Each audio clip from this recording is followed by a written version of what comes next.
हमारे साथ वज़ीर इत्तलात पंजाब अस्मा बुखारी साहब ने हमें ज्वाइन किया है इस डिस्कशन में, उनको भी वेलकम कहते हैं। अस्मा बुखारी साहब, कहिएगा सबसे पहले इस वक्त जयशंकर की जानिब से जो एक स्टेटमेंट सामने आई है, आप उस फ्रस्ट्रेशन के हवाले से क्या कहेंगे? यकीनन वाकई इंडिया को इसराइल और यूएस और ईरान के दरमियान जो इस वक्त मुमकिन सालिसी का अमल है उसे बाहर रखना एक बड़ी सिफारती कामयाबी है पाकिस्तान की। जी बहुत शुक्रिया। जाहिर है खिसियानी बिल्ली खंबा नोचे होता है जी, और इस वक्त उनके मुल्क के अंदर से, मुल्क के बाहर से जिस तरह की जिल्लत और तहकीर का वो निशाना बन रहे हैं, उसके बाद उनका बौखलाहट में इस तरह के जो है अल्फाज इस्तेमाल करना, वैसे जो उन्होंने कहा है इसके उल्टा ही समझ लें तो बेहतर है। और भी उनके बारे में हम तो कुछ नहीं कह रहे, हम तो एक तहजीब याफ्ता कौम है, लेकिन उनके अपने शहरी जो हैं वो उनके बारे में क्या राय रखते हैं, क्या गुफ्तगू करते हैं, उनके बारे में कौन कौन से अल्फाज इस्तेमाल हो रहे हैं, ये मेरा ख्याल है कि उनको बड़े अच्छे से पता है। इसलिए जो वो पाकिस्तान के खिलाफ जो है वो इस किस्म की जो है वो बातें कर रहे हैं, लेकिन पाकिस्तान को इस तरह की खोखली, गंदी, घटिया गुफ्तगू से कोई फ़र्क नहीं पड़ने वाला, क्योंकि अल्हम्दुलिल्लाह पाकिस्तान ने जो फतह समेटी 9 और 10 मई को, और उसके बाद से ऑनवर्ड जो है वो एक आलमी तन्हाई का शिकार है इंडिया। उसको जो है वो अपोजिशन हो, उसकी अपनी आवाम हो, वो उससे सवाल पूछ रहे हैं। वो पूछ रहे हैं कि पाकिस्तान जो है वो कामयाबियों पे कामयाबियां जो है वो हेलो जी जी सुन रहे हैं आपको जी, और वो इतनी कामयाबियां पाकिस्तान हासिल कर रहा है, इंडिया कहाँ है? और इस प्रेशर में जो है वो फिर वो कहते हैं ना कि जब दलील खत्म हो जाती है फिर गाली शुरू होती है, तो इनके पास अब दलील चुके रही नहीं, तो अब सिर्फ गाली ही गाली है। ठीक है, उस्मा बुखारी साहब हमारे साथ ही रहिएगा। दानियाल चौधरी साहब भी हमारे साथ मौजूद हैं। दानियाल साहब, हमने देखा बुनियादुल मरसूस में भी इंडिया को जिस तरह से सुबकी का सामना करना पड़ा, फिर सफारती लिहाज से भी इंडिया आइसोलेट हो गया, सियासी लिहाज से भी इंडिया को अपने ही अंदर से उसकी आवाज़ें उठनी शुरू हो गई, तनकीद का सामना करना पड़ा है। खिफत छुपाने की कितनी इस तरह की कोशिशें जो हैं वो और हम देखेंगे, इससे मुतल्लिक हम बात कर रहे हैं। अपने नाज़रीन को एक बार फिर बताते चले कि भारतीय सिफारतकारी बाजारी वज़ीर ख़ारजा के हवाले कर दी गई। भारत की आलमी नज़रअंदाजी, जयशंकर का अपनी सिफारती नाकामी को छुपाने के लिए ऑल पार्टीज इजलास में गैर पार्लिमानी और तौहीन आमेज़ ज़बान का इस्तेमाल, ये बाजारी रद्द अमल इस हकीकत का अक्स है कि नई दिल्ली को अमेरिका, इसराइल और ईरान के दरमियान सालिसी अमल से बाहर रखा गया। बिलाशुबा जयशंकर की बाजारी ज़ुबान उनकी घटिया ज़हनियत की अक्कासी करती है।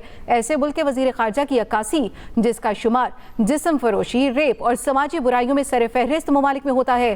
भारतीय अवाम को गुमराह करना आसान है, यही काम उनके सियासतदान, फौजी जर्नल और हॉलीवुड इंडस्ट्री करते रहे हैं। जी हाँ, जयशंकर के बयानात इंतहाई गैर संजीदा और गैर मुहज़्ज़ब हैं। जयशंकर ने एक बार फिर सिफारती आदाब को नज़रअंदाज करते हुए पाकिस्तान के खिलाफ बयान दिया। पाकिस्तान के खिलाफ बयान भारत की खारजा पॉलिसी की नाकामी से तवज्जो हटाने की कोशिश है, और भारत की कोई भी संजीदगी नहीं, सिर्फ सोशल मीडिया के लिए शोर। जब आलमी सियासत में पुख्तगी दरकार होती है, तनहा पड़ने वाले भारत में बेचैनी वाज़ेह होती है। मौजूदा तनाज़े में भारत की अहमियत सिफर है। आवाम खुद मोदी हुकूमत से सवाल कर रहे हैं, जबकि जयशंकर गैर संजीदा बयान आते रहे। उन्होंने अपनी बात से ईरान बहरान में सालिसी करने वालों के लिए बाजारी ज़बान इस्तेमाल की है। Senior anchor person Rahman Azhar साहब हमारे साथ मौजूद हैं, उनको वेलकम करते हैं ट्रांसमिशन में। रहमान, कहिएगा, जयशंकर ने जिस तरह से बयान दिया, उनकी एक सीनियर ओहदे पर होने के बावजूद, सीनियर सियासतदान है, उन्होंने जो ज़बान इस्तेमाल की, और हम ये भी वैसे देखते हैं कि इस तरह के जो बयानात होते हैं ना, वो असल में जो इंडिया की डोमेस्टिक ऑडियंस होती है ना, उसको सेटिस्फाई करने के लिए दिए जाते हैं, स्पेशली जब आप मोदी की गवर्नमेंट में हो। देखिए, ये यकीनन बड़ा अफसोसनाक है। एक तो जाहिर बात है, भारत का ये दावा है कि वो एक बड़ा मुल्क है, एक बड़ी ताकत है, उन्हें पाकिस्तान की जो है वो परवाह नहीं है, या पाकिस्तान को वो किसी खाते में नहीं गिनते। लेकिन आप ये देखिए कि उनकी एक ऑब्सेशन है पाकिस्तान के हवाले से। उन्हें चाहे उनके मुल्क में जो है वो कोई भी किसी भी किस्म का दहशतगर्दी का वाक़या हो, या फिर खेल का मैदान हो, या फिर जो है वो फिल्मों की जो है वो बॉलीवुड की फिल्मों की जो है वो बात हो, ऐसा लगता है कि भारत की जो क़यादत है वो इस वक्त पाकिस्तान के साथ जो है वो ऑब्सेस है, और वो पाकिस्तान को किसी भी सूरत में, किसी भी हालत में जो है वो ऐसा लगता है कि वो कबूल नहीं करना चाहते। और पाकिस्तान के हवाले से अगर कोई भी डेवलपमेंट आती है, चाहे वो मुस्बत खबर हो, तो वो सारे का सारा फोकस जो है वो उन्हें बहुत ज्यादा जो है वो इससे तकलीफ होती है। यही वजह है कि आप देखते हैं कि ये जो बीजेपी का सोशल मीडिया है वो मुसलसल पिछले 2-3 सालों से वो पाकिस्तान को एक फेल्ड स्टेट साबित करने पर तुला हुआ है। और हर चीज, चाहे वो हमारी अंदरूनी सियासत से मुतालिक हो, चाहे वो हमारी इकोनॉमी से मुतालिक हो, चाहे वो हमारे खेलों से मुतालिक हो, उसका सारे का सारा फोकस ये होता है कि पाकिस्तान को एक फेल्ड स्टेट के तौर पर जो है वो साबित किया जाए। और वो अपने लोगों को भी यही बताते हैं, अपने लोगों के जहनों में ये बिठाते हैं कि पाकिस्तान जो है वो एक नाकाम रियासत है और पाकिस्तान में जो है वो कुछ अच्छा नहीं हो रहा। लेकिन जो उनका ये जो इमेज है या वो ये जो नैरेटिव बनाते हैं, हकीकत इसके बिल्कुल बरक्स है। यहाँ पर बहुत सारी अच्छी चीजें हो रही हैं और यही चीज ऐसा लगता है कि उन्हें हजम नहीं होता। ये जो हालिया बयान है ये तो उनके बिल्कुल जख्मों पर नमक छिड़कने वाली जो है वो बात है। एक तो जख्म जिसका मैंने हवाला किया वो मई 2025 का है, जब उन्हें यहाँ पर फैटी पड़ी पाकिस्तान और भारत के दरमियान में जो कॉन्फ्लिक्ट हुआ। उस कॉन्फ्लिक्ट के बाद हमने देखा कि भारत का ये जो इमेज था कि पाकिस्तान एक नाकाम रियासत है, पाकिस्तान अपने आप को डिफेंड नहीं कर सकता, वो उसके बिल्कुल बरक्स सूरत हाल हुई। उन्होंने अपने तैयारी कराए, उनको मार पड़ी और पूरी दुनिया में कोई जो है वो भारत के मौक़िफ़ के साथ या भारत के साथ जो वो खड़ा नहीं हुआ, बल्कि अमेरिका जैसे मुल्क जो दीगर बड़ी ताकतें थी जो भारत के एक ट्रेडिशनल एलाइज समझे जाते थे, जिनमें अमेरिका और यूरोप भी शामिल थे, उन्होंने उसका साथ जो है वो नहीं किया। दूसरा, अब ये जो मामला हुआ है ये उनके जख्मों पर नमक छिड़कने वाली बात है। वो पाकिस्तान को इंटरनेशनली आइसोलेट करना चाहते थे और ये भारत की जो है वो पॉलिसी रही है। भारत की जो तमाम सफारतकारी है वो इसी पर फोकस रही है कि पाकिस्तान को इंटरनेशनली अक़वाम मुत्तहिदा में दीगर आलमी ताकतों से उसको जो है वो आइसोलेट किया जाए। लेकिन अब ऐसा लग रहा है कि उनका ये भी जो एक उन्होंने ख्याली महल जो है वो बनाया हुआ था या ख्याली नैरेटिव पाकिस्तान के मुतालिक था, तो ये भी जो है वो ज़मीन पर आ रहा है। और इसी वजह से वो आलमी दुनिया को तो पता है कि इस वक्त हकीकत क्या है, सूरत हाल क्या है, लेकिन जो उन्होंने अपने लोगों को बेवकूफ़ बनाया हुआ था या अपने लोगों को जिस तरह से जो बयानियां बताते रहे हैं, अब ऐसा लगता है कि उनको कोई चीज समझ नहीं आ रही कि इसको जस्टिफाई जो है वो किस तरह से किया जाए। और तभी ये इस तरह के बाजारी किस्म से जो है वो बयानात जो है वो दे रहे हैं। जयशंकर साहब एक बड़े, ये जब शुरू में आए थे तो इनकी जो रेपुटेशन थी वो इस हवाले से कहा जाता था कि ये बड़े सुलझे हुए जो हैं वो सफारतकार हैं और चीजों को जो है वो देखते हैं। लेकिन ऐसा लगता है कि बीजेपी का रंग इन पर जो है वो ऐसा चढ़ा हुआ है कि ये अब इससे पहले भी जब पाकिस्तान और भारत का कॉन्फ्लिक्ट हुआ था उस वक्त भी ये इस तरह की अहमकाना और बाजारी जुबान जो है वो इस्तेमाल करते रहे और अभी भी इन्होंने यही किया है। मेरा ख्याल है कि इनको कुछ समझ नहीं आ रही कि इन्होंने जो है वो कहना क्या है या करना क्या है। जब आपके बिल्कुल खत्म हो जाते हैं, बनता खत्म हो जाती है, तो फिर आप इसी तरह की जुबान इस्तेमाल करते हैं।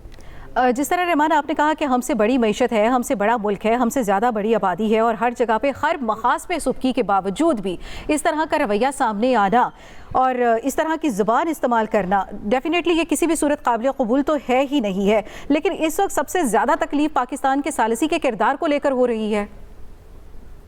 देखिए नवीला, मैंने जिस तरह से पहले कहा कि बड़ा मुल्क जरूर है, लेकिन भारत तो बड़ी मुआशी ताकत या सियासी ताकत या मिलिट्री ताकत नहीं है। ये एक फॉल्स नैरेटिव है जो इन्होंने बनाया हुआ है और जिसका ये प्रचार करते हैं। बीजेपी जो एक नेशनलिस्ट, बल्कि मैं तो कहूँगा कि ये जो है वो बिल्कुल बॉर्डर लाइन रेसिस्ट किस्म की जो है वो इनकी पॉलिसीज है टुवर्ड्स जो भारत के अंदर जो मुसलमान रहते हैं, दीगर अक़लियतें रहती हैं।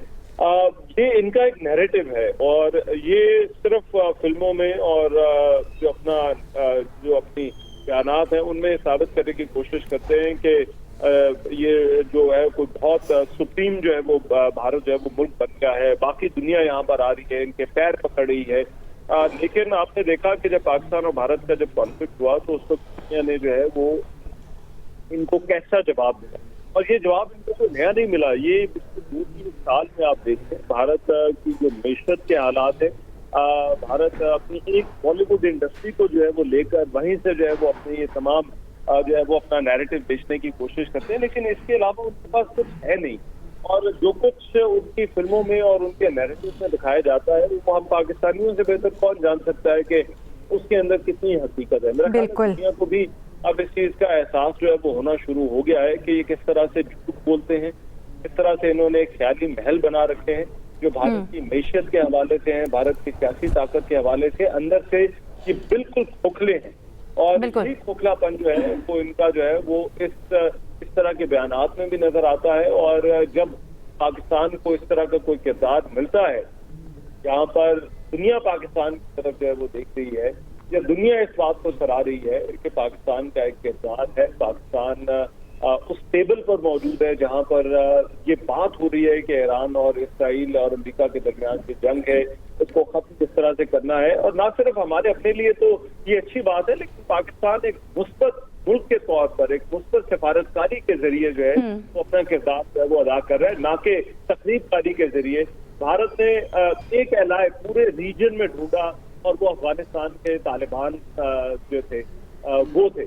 और आप वो देखिए कि पूरी दुनिया जिन पर जो है वो उंगली उठा रही है और उनके मुतालिक कह रही है कि ये ह्यूमन राइट्स की खिलाफवर्जी कर रहे हैं, खवातीन को उनके हकूक नहीं दे रहे। भारत की सफारतकारी की इस नाम नेहा सफारतकारी की कामयाबी ये देखिए कि उनके साथ जाकर जो है वो बैठ गए हैं और उनको जो है वो पाकिस्तान के खिलाफ जो है वो असलहा और दहशतगर्दी के लिए जो है वो वसाइल देने शुरू कर दिए। तो ये दुनिया को भी पता है। तो भारत को अगर पूरे खित्ते में अगर कोई एक एलाय मिला है तो वो अफगानिस्तान के तालिबान।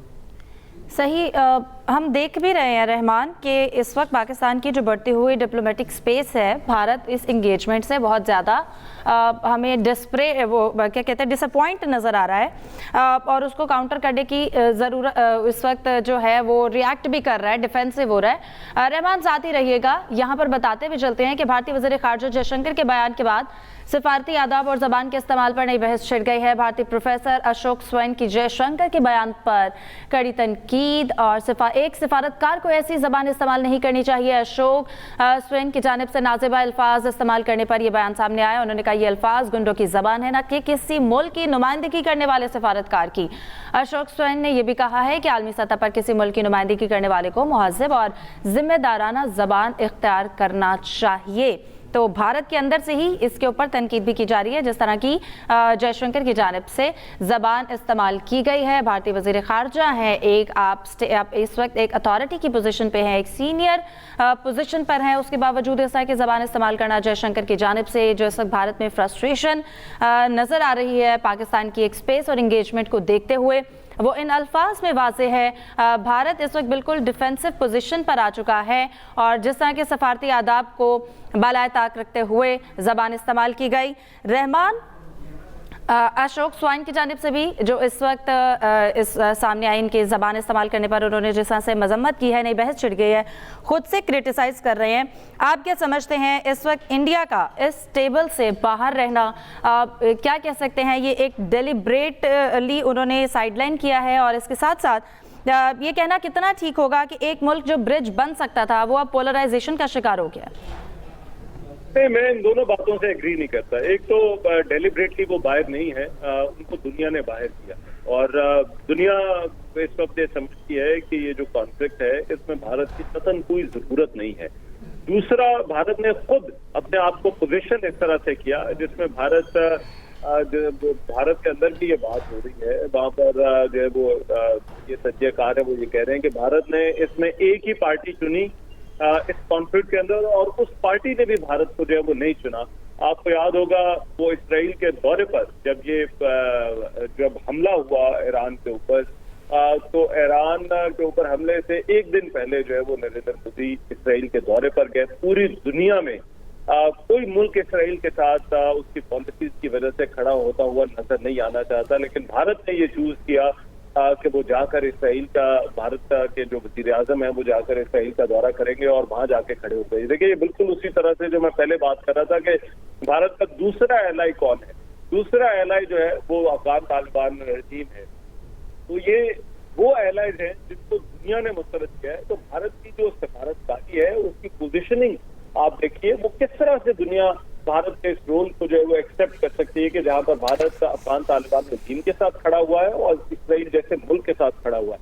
और फिर सुर्खी उनको ये हुई कि इसराइल ने भी जो है वो भारत को जो है वो चूज नहीं किया और इसराइल अगर कोई बात कोई टेबल जो है वो कोई सफारतकारी जो है वो हो सकती थी तो वो इसराइल की बिहाफ पर जो है वो कर सकता था, लेकिन वो भी उनके बस में नहीं था, क्योंकि इस जो भागदौड़ है इस जंग की वो इस वक्त अमेरिका के हाथ में, और अमेरिका भारत को एक एलाई के तौर पर जो है वो नहीं देखता। अमेरिका भारत को एक रिलायबल सिफारतकार मुल्क के तौर पर जो है वो नहीं देखता, और इसी तरह से अमेरिका की तरफ से जो है वो भारत को ना ही ईरान की तरफ से जो है वो रीच आउट किया गया। ईरान के साथ आप देख लीजिए भारत के जो मामला थे, ईरान भारत अपने आप को ईरान का एक दोस्त के तौर पर जो है वो पोर्ट्रे करता रहा और ये बताता रहा कि भारत जो है वो ईरान का जो है वो दोस्त है, और इसी बहाने जो है वो पाकिस्तान मुखालिफ सरगर्मियां जो है वो उसके लिए ईरान की सरजमीन भी कहीं ना कहीं वो इस्तेमाल करते रहे। लेकिन फिर हमने देखा पहले उन्होंने चाबहार की जो बंदरगाह में इन्वेस्टमेंट थी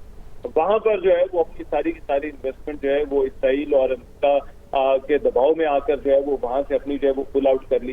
फिर जो ईरानियन शिप के साथ जो कुछ हुआ, जो भारत की समुद्री हदूद के अंदर जो है वो नेवल एक्सरसाइजेज के लिए जो है वो मौजूद था, और उसको भी जो है वो भारतीय जो है वो ना बचा सके या सेफ पैसे जो है वो ना दिलवा सके, ये एक और सुस्ती थी। फिर पहली जो जंग थी जब इसराइल ने पहले हमले किए थे, उस वक्त से जो भारत का किरदार था वो भी ईरान के सामने था। अब ईरान में पाकिस्तान के हवाले से जो तासुर है वो आपके रहमान कता कलामी के लिए माजरत चाहेंगे।